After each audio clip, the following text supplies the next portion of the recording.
at a time when the Gen Zs were almost tearing this country apart by their official demonstrations, na wenyewe wakasema baba akae kwake wamtaki kwa streets. There were two options. That you let the government of Ruto be overtaken by the military, which is, or you let Ruto go home, and of course it is Gachagua who will have taken over, or you lend a hand. You lend a hand to steady the ship. So what will you do if you are a statesman in the position of Raila?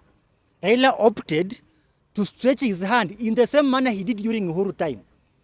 Kumsaidia Ruto to steady the ship, not to support the malpractices of the government, no. Amsaidie inchi ikuwe stable, alafu ndio Ruto aendelee kuimplement mambo zake. And that's what Raila is simply doing. I don't think Raila entertains and he has been consistent. Raila does not support the corruption. He does not support the abductions. He has been on record saying those things. But he has decided as a statesman, unajua wengine wetu tunakuanga tumekuwa overwhelmed na siasa. Kila saa ni politics ya kujipendekeza na kujionyesha. Lakini Raila has already his pride. He has taken his steps to lend a hand to steady the ship and let now the person responsible for delivering to the country to deliver. And that's what Sifuna has been supporting all the time. So there is a difference between supporting the government and helping or assisting steady the ship. That's what Raila has done. So Sifuna has continued to critique the government, something that we have been doing before even the inception of this government. Those who have gone against, the likes of Mbadi, the likes of Opio and I, the likes of Alado and others, hao ni deviants, hao ndio wamepotea. ODM does not stand for the things they do or they say. ODM is a liberation movement and it has been consistent on that in that note. Now, I want to also finalize by saying that when you talk about Sifuna,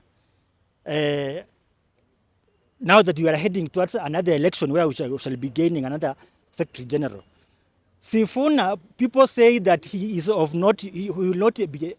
of no value outside ODM. Maybe they are right. Yes, ODM being a platform that has given Sifuna who he is, I want to say that he has utilized that platform effectively. And I can dare say that going forward, Sifuna has earned his own ability to vote, to campaign. People say that he came home because he's my village mate. He came home and we denied him the censorship of Bungoma. But I dare say that it was to our loss, because we have all along continued to admire Sifuna's abilities. Hata kama alinipea kazi na akanipiga chenga, lakini mimi nampenda because of what he did or what he is doing. And I still ask that people to support Sifuna, hata kama atakosa position ya Secretary General when elections come in the next election. Sifuna should continue to be mentored, should continue to be in the field because he enjoys the support of all of us. This government, we are not supporting it because we are in it eating. We are simply saying the other option that would be available. And there is a lot of examples around the country, around us. Military governments are not the ones that we need to go for. And that was the greatest fear of Baba, that if we let Ruto go home and be overtaken by the military or Gachagua to take over, those will be worse governments. And that's why he came in just simply to steady the ship, but let the president deliver on his promises. So if there are any failures in the government, it does not extend to actually Baba or anybody. The buck stops at the president. Thank you.